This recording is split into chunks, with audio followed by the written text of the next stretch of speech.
Hey folks, welcome back to my channel, Relationship Haven. In today's story, OP found out his girlfriend cheated on him with a guy after she claimed she was just giving him emotional support to help him get over a breakup. Yeah, right.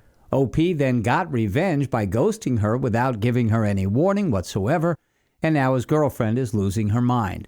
In today's second story, OP found out his wife of 20 years cheated on him and needs advice on how to proceed. Now, let's get into today's stories.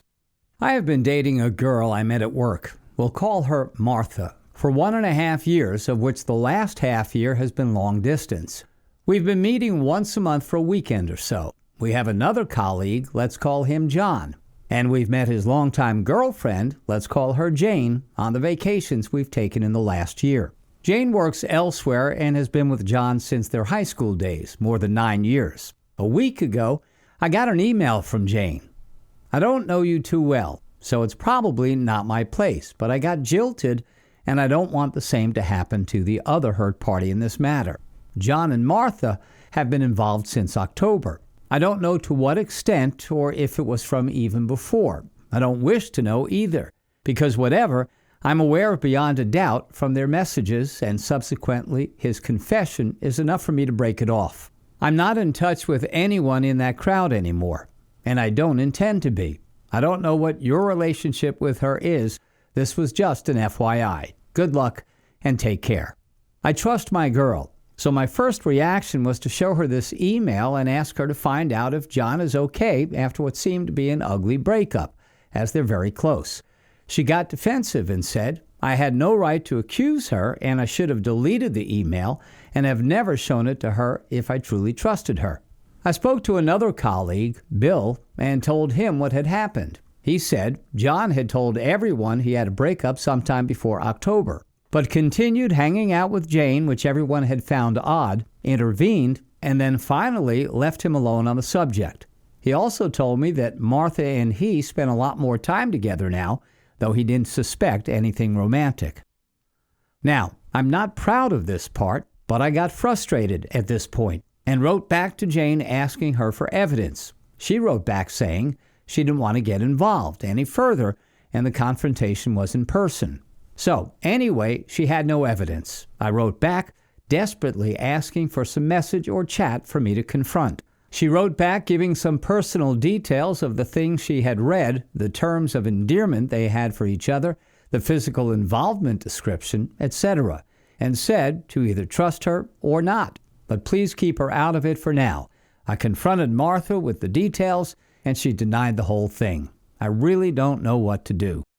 Update. Here's how it unfolded. I told her I was uncomfortable with this whole scenario and would prefer if she maintained some distance from John. She burst into tears, saying she was only being a good friend to him to help him through his rough breakup.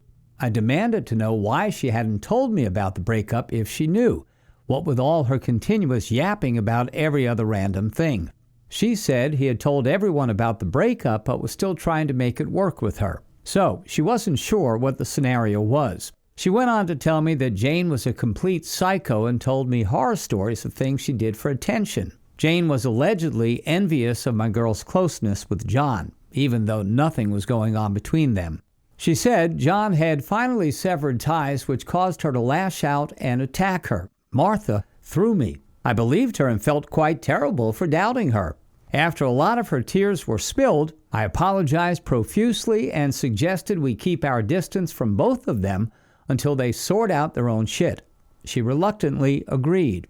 A day later, yesterday, I got a call from Bill, another colleague, and he tells me they were all out together and he saw them making out when they excused themselves for a smoke break. Martha doesn't smoke. I didn't confront or react. I requested Bill to not mention anything to her or John about having alerted me. I told her I had left a few files on her computer and couldn't remember where or what they were called, so I needed some remote access to her system for some time. I pretended it was extremely urgent and I feigned a state of panic. I told her it would take me some time to transfer the files. She gave me access and went to take a shower. I went into her Gmail, but it had nothing. Facebook chats, nothing. Skype, nothing. I felt like shit again, thinking I'm terrible for doubting her. And then I realized she had left her phone on a charge through a USB on her laptop. I accessed the folders, and there it was. The ugliness bare of the person I had spent the last 1.5 years loving. Sex chats, dirty pictures, references to the nights they were together, panic at respective other halves finding out. Nope, he hadn't broken up, just told people in the office that he had. And finally, the latest message of taking it slowly until things settled down. I cleared my traces and logged out. I haven't confronted her yet. I'm deciding between a stone-cold, dignified walk away or to make her weep drama-induced walk away. Last update. I left without a word. I know she will try her emotional drama and try to explain away even this with absurd logic or playing the victim or get on the offense by attacking me. I'm not interested in any of that. I left, and she can figure out why. To hell with her. As advised by a lot of you, thanks to Jane, she replied saying, "Good riddance. Take care." Martha has asked a few common friends to ask why I've blocked her. I told them not to speak of her to me or of me to her. She's a mess from what I hear. I honestly don't give a shit. Indifference feels sweet. Didn't expect to feel this good so soon. I'm grateful to her for being such an in-your-face bish. That sure helps. Thanks everyone for your support. To better times ahead. Cheers. OP, I'm sorry you had to go through this, and I hope you quickly restore yourself from this relationship. She is an awful human being. She manipulated you and made you doubt what was true. Forget about her because she doesn't deserve your time and effort. You deserve someone better. Someone who wouldn't lie to your face or try to gaslight you. I'm glad you found the evidence because if it wasn't for it, you would have still believed her lies. Let's see what the comments had to say about the situation. The Bunny 42 said, I know it takes guts to break up with someone because you fell in love with someone else. I know it's a sniffly thing to do, fall in love with someone else while you are with someone else. But at least have the freaking decency of allowing that other person to move on with their life. Is it people who lie and cheat and don't tell because they're trying to spare that other person's feelings? I mean, which is worse, telling them you're no longer in love with them or cheating, lying, conniving in the background? I personally think it's the cheating, lying, conniving that's worse. I see the lies as no different than a con artist. You are lying to get one over on a person. Is the person paying your bills, your rent? Is that why you're conning them while you get your rocks off? Nothing different than what a con artist does. As someone who has been cheated on 1.5 years later, the stone-cold walk away still feels good. I went to no contact, and he was telling mutual friends for weeks that he wanted to talk to me. I was bent on moving on ASAP. I regret nothing. I'm glad you decided to just leave without making a big drama. This shows how much of a mature person you are. Breakups are really tough and made worse if you have to leave because of infidelity. You, sir, have my absolute respect for how you've handled the situation. And I hope you keep your chin up and enjoy the rest of your life. Peace, man. I agree with you 100%. Now, let's get into today's second story. Here's a little background. Me and my soon-to-be ex-wife were married for 20 years or so, and by all accounts had a great relationship. Then she had an affair brought on by a variety of circumstances, midlife crisis, mental health, etc. And we tried to reconcile for several months, but she eventually got back together with her affair partner, moved out of our house, and has since lived sometimes with him and sometimes, when they fought or when he kicked her out, elsewhere. Mostly couch surfing and other temporary solutions. We have a signed settlement agreement but are still waiting for a judge to put final approval on it. It's been more than 15 months since Discovery Day and almost 9 months now since she moved out and we began the process of divorce in earnest. Meanwhile, we still see each other fairly regularly because we have a son to co-parent, even though he doesn't see his mom particularly often. He lives with me full-time and sees his mom for a few minutes, a few evenings a week after school, and for the occasional weekend day adventures, usually a bit less than the one day every other weekend that is outlined in our agreement. My soon-to-be ex-wife and I get along fairly well, all things considered, and I tried to keep the lines of communication open because I think it's the best thing for our son. Not to say it hasn't been hard at times, of course, but I've dealt with the pain, and so I'm pretty well for the most part. I did some therapy in the early stages, and I focused on self-care and self-improvement as much as I can, given the cramped schedule of being a full-time single parent with a full-time job. Everything seems to be going well. Then I find out she's in line for a new and better job. And for some reason, this news has really knocked me off my center.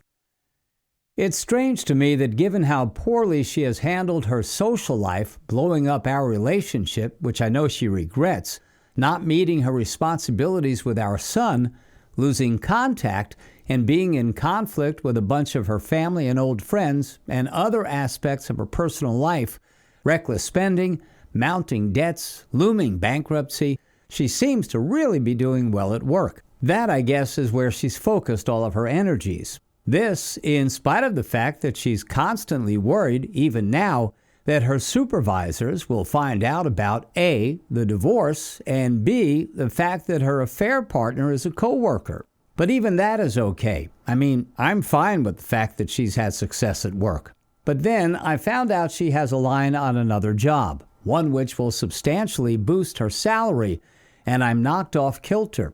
So I've been trying to figure out why this is bothering me so much, and I've come up with a few things. I suppose it is part of the fact that with this new job, she would make considerably more than me. And there's something about that which feels unfair, given how our relationship developed and ended. I'm a little pissed that while I have a job and a career that I love, the extra burdens and responsibilities that I've had to undertake in the last 15 months because of her infidelity or unwillingness to meet her parental responsibilities have definitely caused me opportunities to advance my own work and career. So her career advancement strikes a sour note with me. Her increased salary may complicate my life in specific ways. It will likely not be enough to fend off bankruptcy in the long term, but it may well be enough to reduce some financial support that we rely on for our son's school, meaning that best case scenario, since we share the school expense, her promotion will cost me money. And worst case scenario, especially if she can't get her spending under control, we won't be able to afford the school he's currently in, which will complicate my life considerably. Her increased salary may cause some other minor headaches for a complex of reasons that I won't get into here. Mostly, I suppose, I think about how if she hadn't blown up our family, she would still likely be in line for a move like this, if not this year, then maybe next year. And we would, as a family, be enjoying the benefits of that new job without the consequences of the rampant spending that accompanied the affair, and in her case continues in its aftermath. And we would be, as a result, gearing up for a pretty sweet summer, one where we would have the flexibility and opportunity to do a lot of things that we had always wanted to do. I don't even know for sure if she'll get the job or not. She should find out in a few weeks. If the organization's background checks for new leadership hires don't include a credit check, then I think she's got a pretty good shot. At times, I've toyed with the fantasy of somehow encouraging the search committee to include a credit check. But that's just a fantasy. One of the first decisions I made as I was first dealing with the situation 15 months ago was this. I get to decide how this changes me, and I'm not going to let this situation turn me into someone that I don't want to be. That has served me pretty well as a core principle moving through all of this, and so I wouldn't really do anything to sabotage her career. But even so, the thought of her getting that job hurts a little, but fortunately, typing this out has helped. OP, how you're feeling is quite understandable. You're human, after all. Try and look at the situation from the perspective that you're spending quality time with your son. I'm sure he will appreciate you being a good parent, so that's a big win. And about your ex-wife, contact your lawyer. Since you're mostly taking care of your child, and due to that, you've been lacking with your job, I'm sure he or she can offer you some advice if your wife does get the job.